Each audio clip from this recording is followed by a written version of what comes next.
ja nüüd plärts vette. Nüüd tahab krooli tõmmata natuke.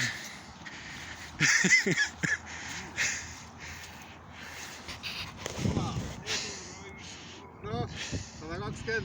Loodame, et siis track ilusti paika peab. Kelle järgi 136 kilomeetrit. Ahah, vägev. Vägev. Rõõm näha, et mul sellised head kindlameelsed tegusad sõbrad on. Nii, aga tee siis üks pilt siis support-tiimiga. Ilma ma oleks küll ette jäänud.